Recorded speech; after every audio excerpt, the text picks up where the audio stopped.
নমস্কার, কেমন আছো সবাই? আশা করি সকলেই ভালো আছো। আমার চ্যানেলের প্রত্যেককেই স্বাগত জানিয়ে আরও একটা নতুন ভিডিও শুরু করছি।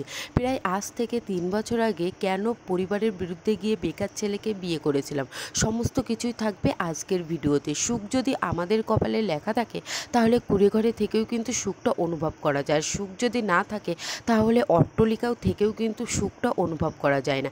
এই তো সকাল সকাল ঘুম থেকে উঠেই প্রত্যেক দিনের মতো নিজের ব্যস্ততার জীবনে কাজকর্মগুলো শুরু করলাম। এই ঘরটিতে এক পাশে রয়েছে রান্নাঘর আর অন্য পাশে রয়েছে কিন্তু শোয়ার ঘর।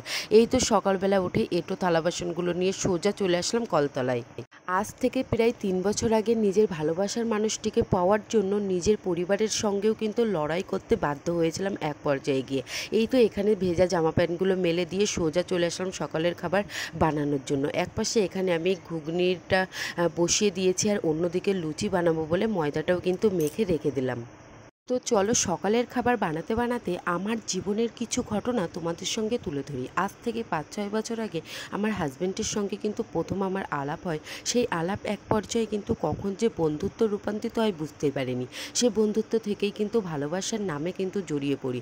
তো যাই হোক, একে অপরের বেশ ভালোই কিন্তু কর্মব্যস্ততার দিনগুলো কিন্তু কাটছিল। তখন আমার হাজব্যান্ড সম্পূর্ণই কিন্তু বেকার ছিল, তবুও কিন্তু আমি তার হাতটি ছাড়িনি। আমার পরিবার কিন্তু আমাকে অনেকভাবেই কিন্তু নিষেধ করেছিল, কারণ তারা অবশ্যই কিন্তু ভালো চাইবে, এটাই স্বাভাবিক। কারণ প্রত্যেকটা মা বাবাই চাই যাতে তার সন্তান ভালো থাকে বা ভালো ঘরে কিন্তু যায়। সেরকমটা কিন্তু আমার মা বাবাও চেয়েছিল, কিন্তু আমি তাদের কোনো কথাই শুনিনি। পরিবারের সকলের কথার বিরুদ্ধে গিয়ে নিজের ভালোবাসার মানুষটিকে পাওয়ার আশায় বাড়ি থেকে কিন্তু বেরিয়ে পড়েছিলাম এক পর্যায়ে। প্রথমত আমাদের এই সম্পর্কটা কিন্তু এক পর্যায়ে গিয়ে কেউই মেনে নেয়নি। সমস্ত কিছু দেখে শুনে ও বোঝার পরে আমাদের এই বিয়ের সম্পর্কটা একমাত্র মেনে নিয়েছিল, সেটা হচ্ছে আমার দাদার কারণে। আমার দাদা অনেক কিন্তু বুঝিয়েছিল। তখন আমার দাদা কর্মরত কিন্তু কেরালায় কাজ করতো। তো যাই হোক, তার কারণেই কিন্তু আমাদের এই সম্পর্কটা আমাদের পরিবার থেকে মেনে নিতে একেবারেই বাধ্য হয়েছিল। এই তো এখানে আমি সকালের জলখাবারে দেখো লুচি আর ঘুগনিটা অলমোস্ট কিন্তু আমার বানানো কমপ্লিট হয়ে গেছে। এবার তাড়াতাড়ি তোমাদের দাদাভাইকে দিয়ে আসবো, কারণ ও আবার সকালবেলা ভাত খেতে পছন্দ করে না, যেটা আমি আমার আগের ভিডিওতেও কিন্তু বলেছি। তাই ওর জন্যই হচ্ছে এরকমভাবে আমাকে সকালবেলা তাড়াহুড়ো করে কিছু না কিছু খাবার বানিয়ে নিতে হয়, বা তার রাতের বেলায় ভেবে নিতে হয় যে পরের দিন সকালবেলা কী রান্না করব। তারপরে এক এক করে সমস্ত কিছুই কিন্তু সমাধান হয়ে যায়। যখন আমার বাপের বাড়িতে একটা দাদার বিয়ে হয় সেই সময় কিন্তু আমাদেরকে ডাকা হয়, তো সেই সময় আমরা কিন্তু যাই।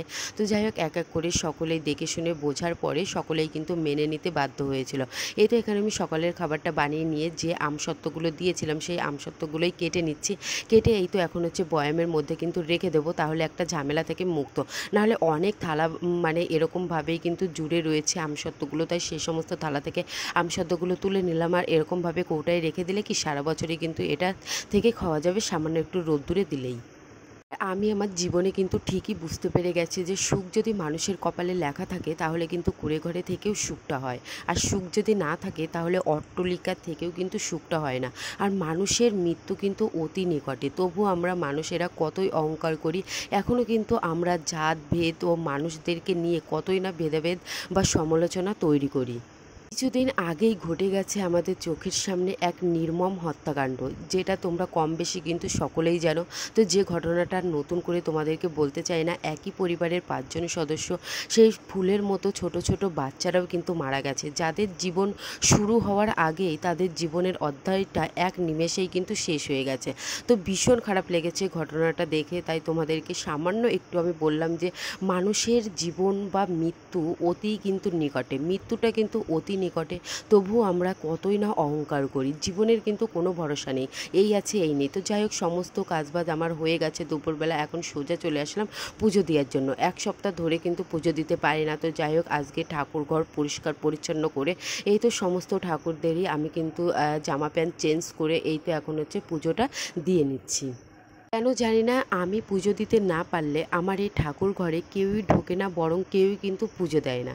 তো আমি এক সপ্তাহ পরে আবার কিন্তু সমস্ত কিছু পরিষ্কার পরিচ্ছন্ন করে এই তো পুজো দিলাম। আর পুজো দিতে না পারলে মনের মধ্যে কেন জানি না আমার কিন্তু শান্তি অনুভব হয় না। তো যতক্ষণ না পুজো দিতে পারবো ততক্ষণ আমার ভালো লাগে না। তো আমি মনে করি যে পুজোর কাজটা তাড়াতাড়ি করেই সেরে ফেলি। দিন শেষে একটা কথাই বলতে চাই, মানুষের জীবনে কখন কি ঘটবে সেটা কিন্তু কেউ বলতে পারে না।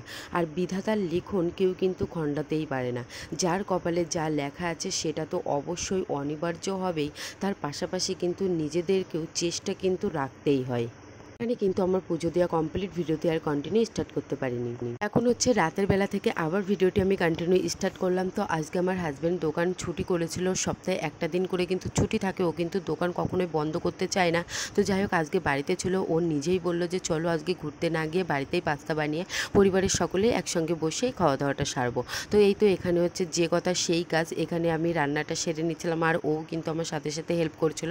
ওই যে ভিডিওর শুরুতেই তোমাদেরকে বললাম যে সুখ যদি থাকে তাহলে কিন্তু ছোট্ট কুড়েঘরে থেকেও কিন্তু সুখটা অনুভব করা যায়। আমি মনে করি আমি আমার হাজব্যান্ডের সঙ্গে কিন্তু যথেষ্টই কিন্তু সুখী ও শান্তিতে রয়েছে। প্রত্যেকটা মানুষের জীবনে কিন্তু টাকা কিন্তু প্রয়োজন, যতটা প্রয়োজন ততটাই কিন্তু জরুরি। এর থেকে যখনই তোমার বেশি টাকা হয়ে যাবে না, তখন কিন্তু দেখবে টাকার প্রতি লালসা সৃষ্টি হয়। যখন একটা মানুষ মাসে 10,000 টাকা ইনকাম করে, তখন কিন্তু তার 10,000 টাকাই পুরো সংসারটা চালিয়ে নেওয়ার জন্য কিন্তু চেষ্টা করে।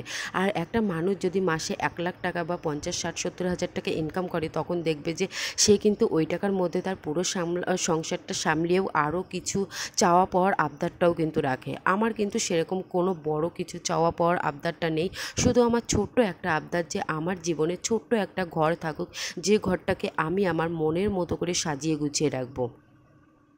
যে ঘরটাতে দিন শেষে গেলে আমি আমার মানসিক শান্তিটাও অনুভব করতে পারবো। এই তো এখানে অলমোস্ট কিন্তু আমার পাস্তা বানানো কমপ্লিট হয়ে গিয়েছে। তো আজকের পাস্তাটা নাকি খেতে ভীষণ সুন্দর হয়েছে।